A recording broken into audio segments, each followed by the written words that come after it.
Well, how's it going, guys, from the CC&E R? Got a little bit of an idea that came across me today.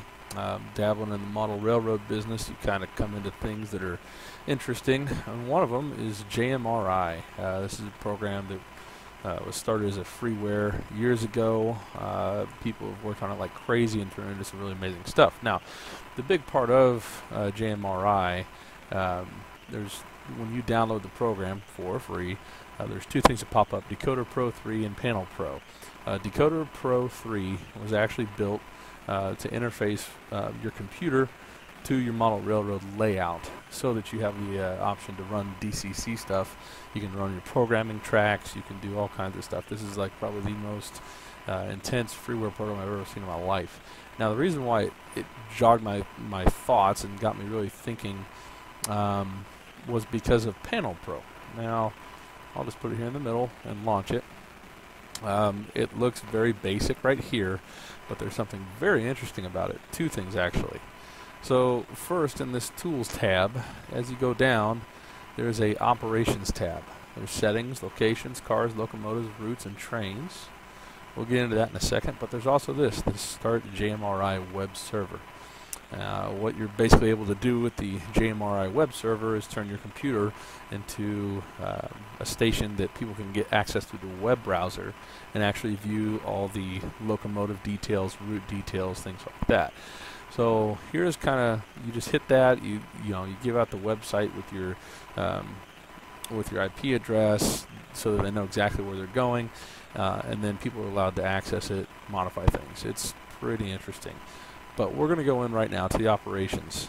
First off, in the settings tab, this is kind of neat because you get to name your own railroad, and then you get to do a lot of different things with it. Now, some of the different things you've got here, of course, you can pick a scale because this is meant for, model railroaders, but everything's done in real size, if that makes sense. So even though it's selected as HO, doesn't mean a whole lot. You select your railroad name, like we would do the CC&E R, or just like this. And then you can select train travel directions. Now that stuff comes to be very important later, and we'll go into that in more detail. But essentially, you get to control your railroad, model railroad, or in this case, the CC&E R, we could run as a model railroad and decide when and where you want things to come and go, and this program will automatically do that. So here's kind of what you can do. You can put in here maximum length of train. Well, maybe we're only wanting to run 7,000 foot trains, so we put that in there. Maximum locos per train, you can put that at whatever you want. There are times that we run maybe 6 locomotives. We never probably want to run more than that, so leave that. The switch timetable in minutes. This is a factor. When it prints out, you can actually print out a schedule. So if you're going to run like an operation on a model railroad, you can tell people, okay, you've got this much time to switch out these cars, and that's what this is a default switch time that you want to run for performing a particular operation. But we're not going to mess with that because it's not going to be as critical for what we're doing. And time travel, again, that's just a default. What's the minimum time to travel from point to point, that kind of thing. Optional year modeled, this just put in 2014 because that's the year we're in right now. Car types, descriptive, or the AAR codes. These codes are used, I think, primarily by railroads, Class 2, Class 3 railroads. I don't know that the Class 1 railroads use these anymore. So anyways, moving on to the next piece here. So you have different option windows here as far as autosave, auto backup, close windows on save, just random things. Then you have panel options, which are interesting. And then train icons. These are just little details you can get into as you learn the program. But here's some other things. Icon colors. You can change these. Northbound trains be white, southbound trains be red, eastbound trains green, and westbound blue. And then you can also put switcher icons and terminated train icon colors. That way you can kind of separate everything and understand where things are supposed to be at. So anyways, that's where you'd save that up. Move on to the next piece. for locations, this is where it gets interesting. Now, I went ahead and started the Barstow receiving yards, and just to show you what can be done, you have a Yardmaster tab where you're able to select particular trains and then give them jobs to do. And then I'll just show you this screen here. This is where you're able to add, we could put in the entire Run 8 system in here if we wanted to. And just as an example, I put in the receiving yard and then the departure yards, a working track, just to show a couple examples of what you can do. But you can put in the track length for all these different tracks, and it will make sure not to put a locomotive in your particular track that's too long, or put a train in your track that's too long. And it'll actually select that stuff automatically based off the sizes that you put in. You can also tell it exactly what you want it to be able to receive. So in the yards, for instance, I want it to be able to receive everything, so we select all. That way, no matter what you bring in or what you bring out, it's going to let you bring everything in and out. And what it does is when it's populating a train, it'll say, okay, I know that going from Barstow to, say, Needles, I can take these specific types of trains out there, or these specific cars out there, and it'll make sure not to send something somewhere you don't want it to go. And then again, here's the spurs, so you can put in there where exactly you want stuff. So that's interesting. And you also tell it, at Barstow, we have trains going north, south, east, and west. When we're out at, say, Needles, then you really kind of only have westbound. You do have an eastbound, but there's not really going to be a northbound unless you're doing the UP side of things, if that makes sense. So anyways, that's the locations tab. You come back down here and you go to cars, and you are able to load. Now, I didn't do this, but I'll show you. You just click add, and it pulls up an add car window. You can edit whatever railroads you want into this. You give your car a road number, which we could do several different ways. We could do an actual road number if the cars are labeled individually, which in Run 8 I don't think they are. And if that's the case, that's fine. We can just make the car tags match the road number. So if we have a car going from UP Bakersfield to Needles, then we just do UP Bakeney, and that will be the road number. There'll be several of them labeled that, but it's very easy to duplicate them by putting a 1, 2, 3, 4, 5, or whatever afterwards. So we can make sure they all match up.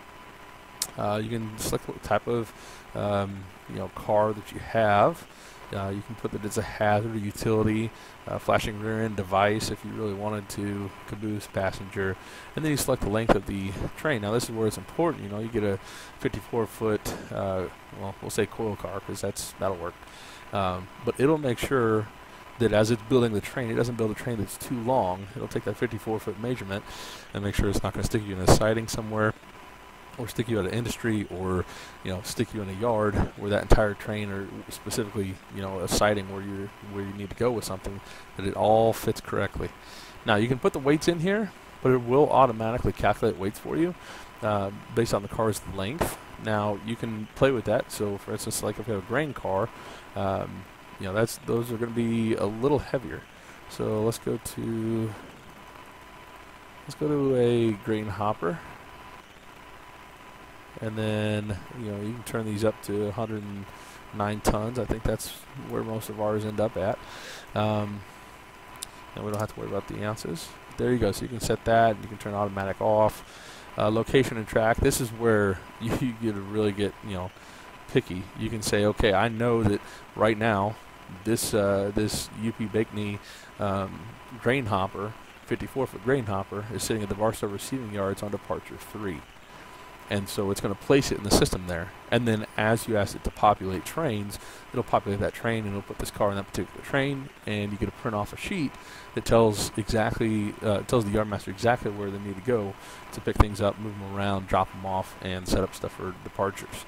This will also help with hump operations, things like that. Some other cool things, you can always put the color in here, and then the load type. I'm not sure, you could probably make these like, you just have two right now, emptied and load. So first off, it'd start empty, but then you change it to L for load.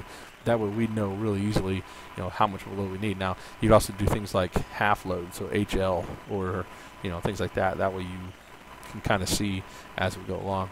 The kernel section, I'm not sure exactly what this one's going to be, but from what I understand, there's a way you can add photographs and I think that's what the kernel is. You can add a photograph of the actual train or locomotive or car or caboose and put it associated with it. Then the build, you can always put the build date in for when you built that car and when it ended up on your layout. And then you can change owners, so if it's BNSF or if it's a UP car or if it's a Kansas City Southern car that ends up on our stuff, you can put that there. You can also put comments. So then you click save, and 4.6 calculate. There we go. Okay, so save, and then boom, it populates a list here. We've got a UP Bakersfield BNSF grain hopper, 54 foot in length. It's empty, currently sitting in the Barstow receiving yard, departure 3. It's had no moves. So now you can hit set, and this will tell you, this is where you can tell it where you want it to go, final destination and track. I want it to go to Barstow, and I want it to go to track 10 in Barstow, and I want it to automatically get there. Well, you can actually, if you hit automatic, it'll just place it wherever it wants to place it. So anyways, there's where you get to play with it and really do stuff. You can also put stuff out of service or location unknown. You just update, the yardmasters would update this stuff. So that's kind of an idea there, what the cars are like. Moving on, locomotives, of course. You can edit these. You spread this out, come to edit, and you can put in road number, model. You can create your own models if it's not listed. Diesel, 73 foot in length. You can put the location again, the tons, horsepower, the consist. You can make up your own consist just like we do at M-Train, being Bakersfield to San Bernardino. So, and then build date, owner, comments, same stuff. Very basic, but you can put it all in there, and it'll select from your locomotives and your rolling stock and create trains for you. Coming down, routes, and you can see I saved this in here. This is an orphan route apparently, but this is the Barstow receiving yards, and all the yards, all the destinations go into here from the locations tab that we looked at already, and then we tell what we want it to do. So Barstow, train direction going west. We want 5 moves. You want pickups? Yes. Do you want setouts? Yes. So it's going to tell you, hey, I wanted to really break this train up, or I want to keep it all together.